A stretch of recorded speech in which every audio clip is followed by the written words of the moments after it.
ओर चलेंगे और मेरा मानना है कि यहोवा अपने लोगों के बीच में है। प्रियजनों, यीशु मसीह कल आज और जुग एक सा है। वो कभी नहीं बदला और ना वो कभी बदलेगा। उसकी महिमा करें, उसकी स्तुति करें, उसकी प्रशंसा करें, उसकी जय जयकार करें। और आज यौम शौन के अंदर एक बार फिर से हम बहुत सारी बातों को सीखने और सुनने के लिए जाते हैं, लेकिन उससे पहले मैं चाहता हूं कि आज जिन बातों के ऊपर हम चर्चा करेंगे, जिन बातों को हम सीखेंगे सुनेंगे, वो है यौम शबोत। यौम एक हिब्रू भाषा का एक शब्द है जिसे हम अपनी भाषा में दिन कहते हैं, या उसे डे कहते हैं। इब्रानी में उसे यौम कहते हैं। और शबोत जो है वो एक प्लूरल जो शब्द है, बहुवचन का एक शब्द है। सप्ताहों को हम जब बोलते हैं तो अगर एक बोले तो फिर हम कहेंगे शबत, फिर अगर हम बहुतात में बोलेंगे तो फिर शबोत बोलेंगे हम। तो यौम शबोत के अंदर 7 सप्ताह आते हैं। और जब हम नए नियम के अंदर इन बातों को पढ़ते हैं तो वहां पेंटिकोस्ट लिखा गया है। तो आज उसी के बारे में हम और बातचीत करेंगे। पिछले 2 दिन पीछे हमने एक वीडियो तैयार की है यौम शबोत के ऊपर। आज उसी का दूसरा भाग लेकर हम आगे बढ़े हैं। इसको नए नियम की कलीसिया को समझना बहुत जरूरी है। और ये भी मैं आपको बताना चाहता हूं, नए नियम की कलीसिया जब स्थापित की गई है 120 लोगों के द्वारा, और उसके बाद फिर 3000 उनके साथ जुड़ गए, फिर आगे बढ़ते हैं, फिर 5000 हो गए, और बढ़ते हैं, फिर और कलीसिया जुड़ती गई। तो पहला जो फल है, जो पहला फ्रूट्स जो है वो ये यहूदीम है, यानी कि यहूदी लोग हैं। और यहूदी लोग ये जानना है कि यहूदी लोग यहोवा के नाम को बड़ा पवित्र नाम मानते हैं, जिसे मैं और आप तो बड़े इजीली हम उसे यहोवा या यहवे कह देते हैं। लेकिन वो सिर्फ साल में एक बार इस नाम को वो पुकारते थे, इस नाम का वो अंगीकार करते थे, क्योंकि वो इस नाम की वैल्यू को जानते थे। इस नाम के अंदर जो सामर्थ थी उसके बारे में वो जानते थे। इसलिए साल में एक दिन आता था जिसे हम फीस्ट ऑफ द अटॉनमेंट कहते हैं, जहां हम उसे प्रायश्चित का पर्व कहते हैं, और इब्रानी में हम उसे कहें तो यौम किप्पुरीम हम उसे बोलते हैं। तो उस दिन उनको माफी प्राप्ति होती थी साल के अंदर 7वां महीना बाइबल का, और 10वीं तारीख को। और 10वीं तारीख को जब उनको माफी प्राप्ति होती थी तो उस दिन वो इस नाम को लेते थे यहवे, यहोवा, यानी कि जहां से ये नाम निकला है योद है वाव है। तो प्रियजनों, मैं ये बात इसलिए बता रहा हूं कि उनके नजरों में ये नाम की बहुत रिस्पेक्ट है, और इस नाम के द्वारा बहुत ब्लेस्ड है। और जैसे भजन सीखा जब हम 91 उसके 14 वचन को पढ़ते, वहां पर लिखा है, उसने मुझसे स्नेह किया है, यहोवा कहता है, युद्ध बाबे कहता है, उसने मुझसे स्नेह किया है, मैं उसे छुड़ाऊंगा, मैं उसे छुड़ाऊंगा, मैं उसे बचाऊंगा, मैं उसको ऊंचे स्थानों में बैठाऊंगा, क्योंकि उसने मेरे नाम को जान लिया। जब वो मुझे पुकारेगा मैं उसकी सुनूंगा। ये बहुत बड़ी बात है मेरे और आपके लिए इसको जानना कि उसका नाम बड़ा कदोश नाम है। आप पवित्र होली कह सकते हैं, लेकिन जो कदोश के अंदर यहोवा ने रहस्य छुपा के रखे हैं, इसीलिए वो कदोश सिर्फ आप योधे वावहे को ही दे सकते हैं। तभी तो स्वर्गदूत ये कहते थकते नहीं है कि कदोश कदोश कदोश, जिसे उर्दू में लोग बोलते हैं कदूस कदूस कदूस। जी नहीं, कदूस नहीं है, यानी कि कदोश में से आया है। यदि हमें ओरिजिनल चीजें मिलती हैं तो फिर हमें उसे एक्सेप्ट करना है। हमें कॉम्प्रोमाइज के साथ अपने जीवन को आगे नहीं बढ़ाना, क्योंकि कॉम्प्रोमाइज यहोवा को बिल्कुल पसंद नहीं है। जहां तो वो कहता तते हो जाओ या ठंडे हो जाओ जी, बीच का जो हिस्सा ना वो पसंद नहीं है। लेकिन आज इंसान बीच के हिस्से को ज्यादा पसंद करता है। वो थोड़ा गर्म से लेता है, थोड़ा ठंडे से लेता है और वो सील गर्म बन जाता है। प्रिय जनों, वो यहोवा को पसंद नहीं है। इसलिए आज एक दो सच्चाइयों को जानना मेरे और आपके लिए बहुत ही जरूरी है। तो आज हम पेंटिकॉस्ट के दिन के बारे में हम बातचीत करने जा रहे हैं और मैं ये बताना चाहता हूं कि जब यीशु मसीह मुर्दों में से जी उठे, जिसे हम फर्स्ट फ्रूट कहते हैं, ये यहोवा का एक पर्व था। यहोवा ने ये पर्व अपने लोगों को दिया था और उस दिन जो मेन एक जो चिन्ह हुआ करता था, वो एक फसल का एक पूला हुआ करता था, जिसको फसल का मालिक जो होता था वो पूले को लेकर जाजिक के पास जाता था और जाजिक उस पूले को लेकर यहोवा के सामने हिलाता था। 1500 साल बाद यदि आप यूहन्ना 20 पढ़ते हैं तो वहां एक बहुत बढ़िया वाक्य हुआ है। जब यीशु मसीह मुर्दों में से जी उठे और यीशु जब हम बोलते हैं तो मैं इसमें भी आपको एक बात बताना चाहता हूं। आप सा का साउंड ना लेकर आए, आप शाह का साउंड लेकर आए। शुआ का अर्थ होता है उदार। सा का अगर सुआ बोलेंगे तो उसका कोई मीनिंग नहीं निकलेगा। अगर आप यीशु ही बोलना चाहते तो फिर आपको यीशु नहीं बोलना, यीशु बोलना है, यानी कि आपके मुंह से शाह का साउंड आना चाहिए, क्योंकि शाह जो शिन है उसके अंदर भी मशीहाक है। आप उससे शब्द का उच्चारण करेंगे, शब्द का आप शब्द को भी बोलेंगे। मैं विश्वास करता हूं उस शब्द का जो टेस्ट है वो भी आपके जीवन में आएगा, क्योंकि जो वचन है वो हमें टेस्ट भी देता है, वो हमें फीलिंग भी देता है, वो हमें एक्शन भी देता है, वो हमें नजर भी आता है और वो हमें सुनाई भी देता है। इसलिए इन वचनों को, इन शब्दों को, इन अक्षरों को हमें सीरियस लेना है। और मैं विश्वास करता हूं कि जब आप इन्हें सीरियस लेंगे तो आपके जीवन में बड़े अद्भुत कार्य होंगे। तो मैं वापस उसी बात को एक बार फिर से आपके सामने रख रहा हूं कि जैसे फर्स्ट फ्रूट के अंदर किसान जो उस खेत का मालिक होता था, वो पूले को काटता नहीं बल्कि उखाड़ता था और वो जाजिक को जाकर देता तो जाजिक जाकर हिला देता था। आपको सुनना है तो मैंने आपको यूहन्ना 20 अध्याय के अंदर इस बात को मैंने कहा है और मैंने बताया है कि जो यीशु मसीह मुर्दों में से जी उठे, और जब यीशु मसीह मुर्दों में से जी उठे तो वचन के अंदर लिखा है, अब ध्यान से सुने, वचन के अंदर लिखा है कि वहां पर यूहन्ना भी आए हैं, पतरस भी आए हैं, यीशु मसीह उनको नजर नहीं आया, लेकिन वहां पर मरियम जो थी वो रोती हुई वहीं पर है। ये कौन सी मरियम की बात हो रही है? ये मरियम जो यीशु मसीह की मां कहलाई वो नहीं है, बल्कि ये मरियम मगदलीनी है जो यीशु मसीह को बहुत प्यार करती थी, क्योंकि एक समय उसका जीवन दुष्टात्माओं से पीड़ित था और जब वो यीशु मसीह के पास आई थी और दुष्टात्माओं से उसको छुटकारा मिला था, उस समय से वो यीशु के पीछे चल पड़ी थी और यीशु के साथ सेवकाई में आगे बढ़ने लगी थी। ये वही मरियम है जब यीशु मसीह मुर्दों में से जी उठा है तो वो कब्र से दूर जाना नहीं चाहती, वो कब्र के पास ही रहना चाहती है और कब्र को बार बार देखती है और मेरे स्वामी को, मेरे रब्बी को कोई चुरा के, कोई उठा के ले गया है।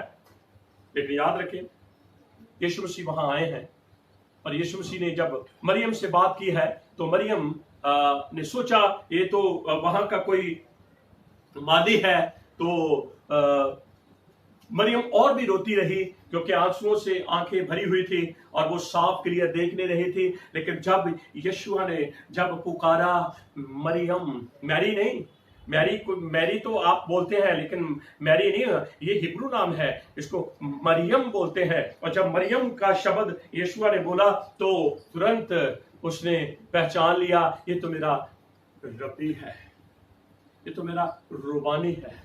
और तुरंत मरियम एकदम से जो उदास थी, मजूस थी, और तुरंत वो खुशी में आ गई और उसके सामने एक खुशी की लहर भागने लगी। प्रियजनों, मैं आपको बताना चाहता हूं, वहां पर वो यीशु को छूना चाहती है और वो यीशु मसीह को छूना चाहती है, लेकिन यीशु मसीह कहता है मुझे मत छू, क्योंकि मैं तुम्हारे इलोहिम, अपने इलोहिम, तुम्हारे पिता अपने पिता के पास नहीं गया, याद रखना है, जैसे वो पहला फूला जो होता था, मालिक उखाड़ कर वो छाजे को देता था, ऐसे ही यीशु मसीह अपने आप को बाप के सामने पेश कर रहा है, इलोहिम के सामने पेश कर रहा है। प्रियजनों, बहुत सारी समानताएं इनके अंदर यहोवा ने रखी हुई है। समय आते जाएंगे, इन सारी बातों के भेद अपने लोगों के ऊपर यहोवा खोलता जाएगा। बात हमारी पेंटिकॉस्ट के ऊपर हो रही है, क्योंकि इसको मैंने बताना जरूरी समझा, क्योंकि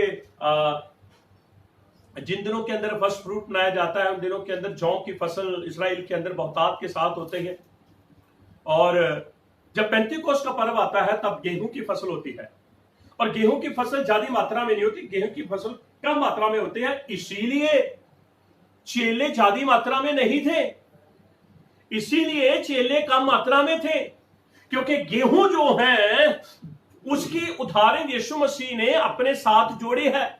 जब तक गेहूं का दाना जमीन पे गिरकर मर नहीं जाता, वो फल नहीं लाता। यीशु मसीह अपनी तरफ इशारा कर रहा था। तो इसलिए मैं आपको बता रहा हूं कि गेहूं की फसल उन दिनों के अंदर बड़ी कम होती थी, और वो फ्रूट था जो 120 लोगों का था, जिनके द्वारा कलीसिया का जन्म होना है, आत्मा के द्वारा, वचन के द्वारा।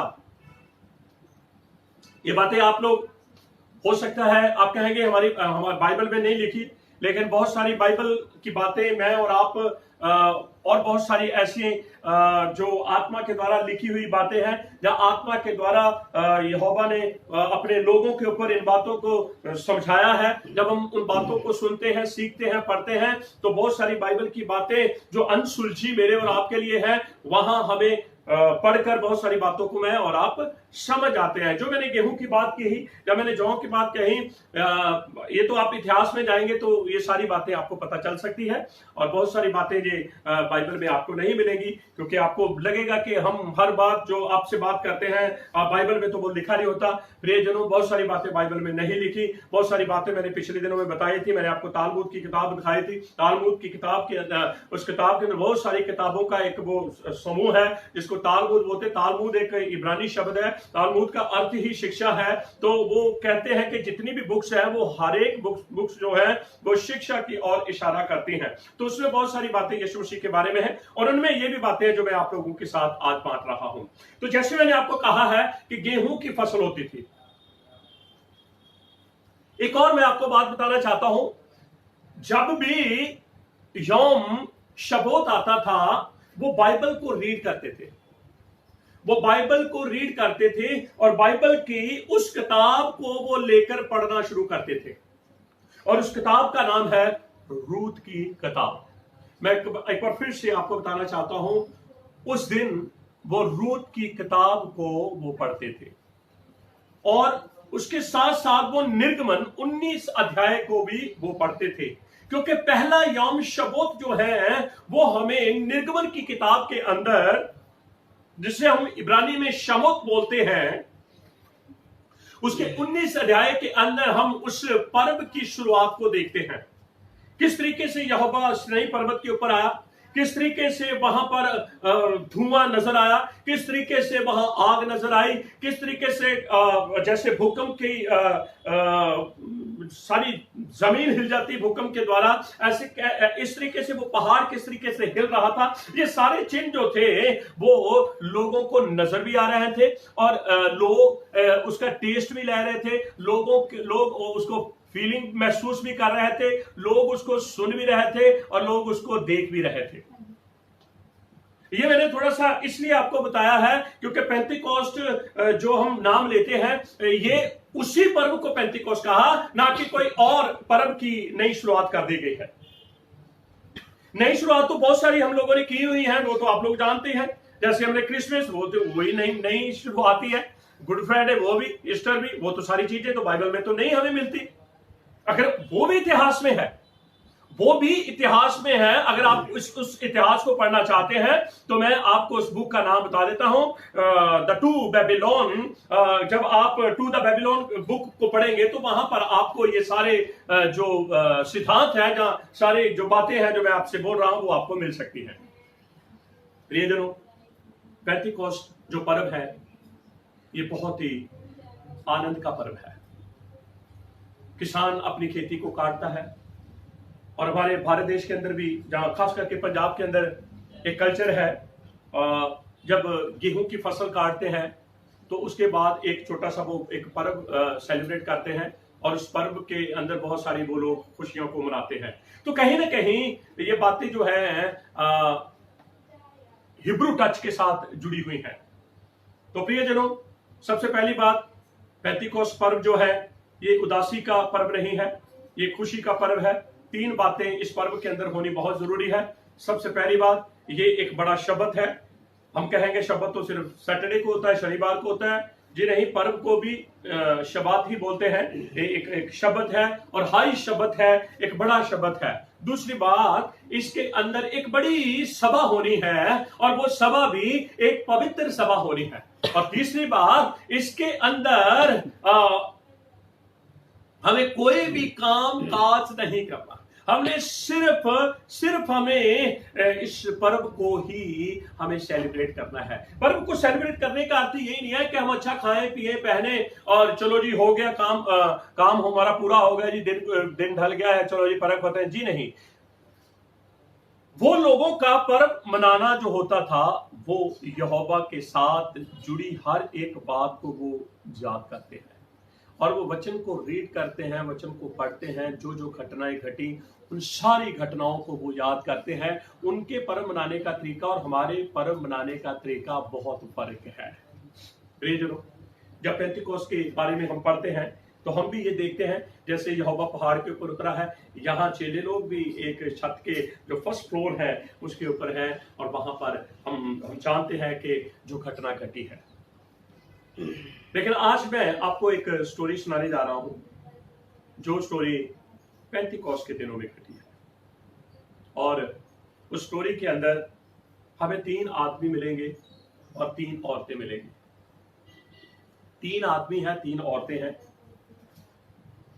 और शुरुआत होती है स्टोरी की बैतलहम। बैतलहम, मैं और आप बैतलहम कहते हैं, एक्चुअली उसका नाम जो है वो बेथ लेखम है। बेथ घर होता है, लेखम ब्रेड होता है, जिसे आप रोटी भी बोल सकते हैं, यानी कि रोटी का घर।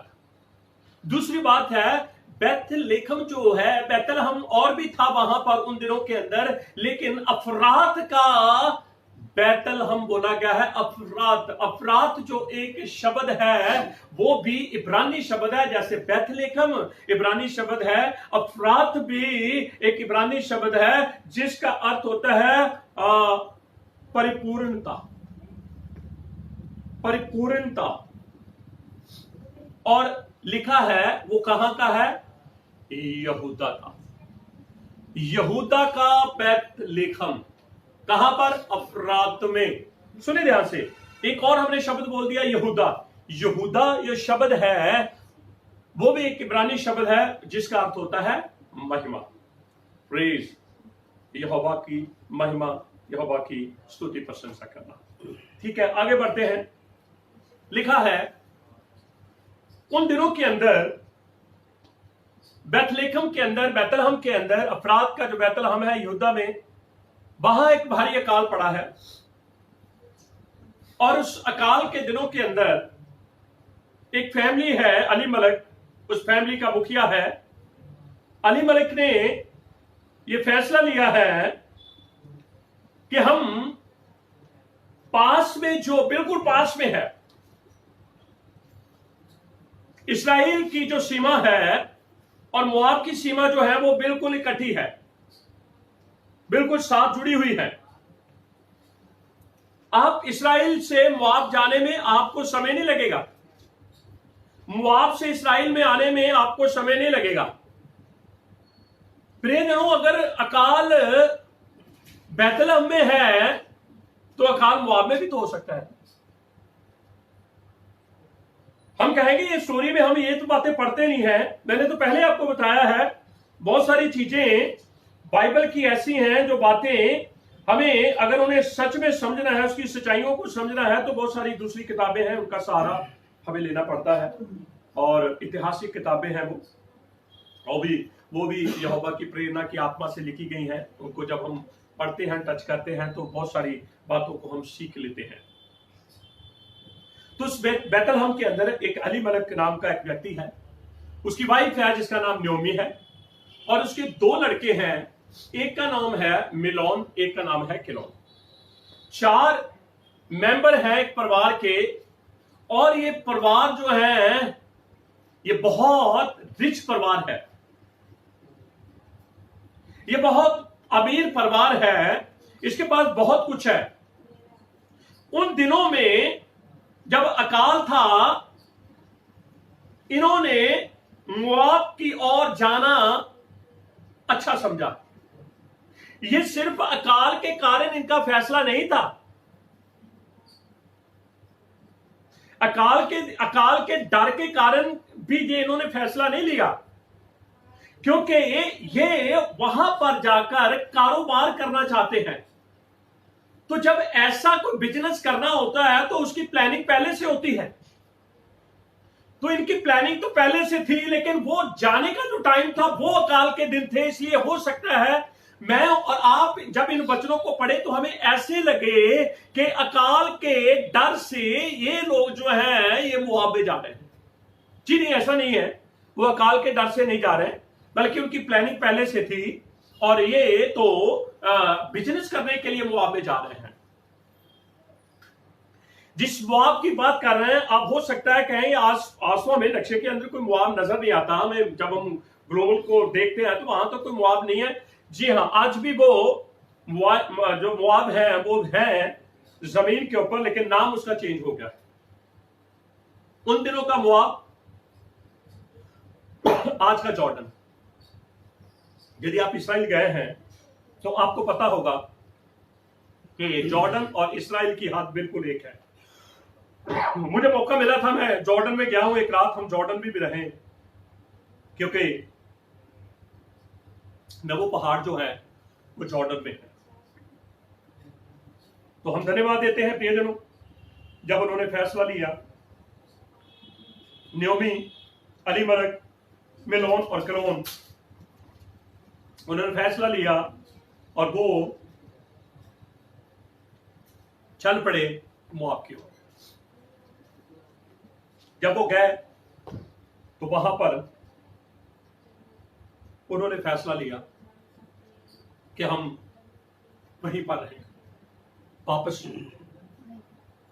वापस हम यरूशलेम में या बैतलहम में ना जाए। ये पाठ थोड़ा सा लंबा है, और मैं चाहता हूं कि आप जब इसे सीखेंगे, सुनेंगे, आपको बड़ी आशीष मिलेगी।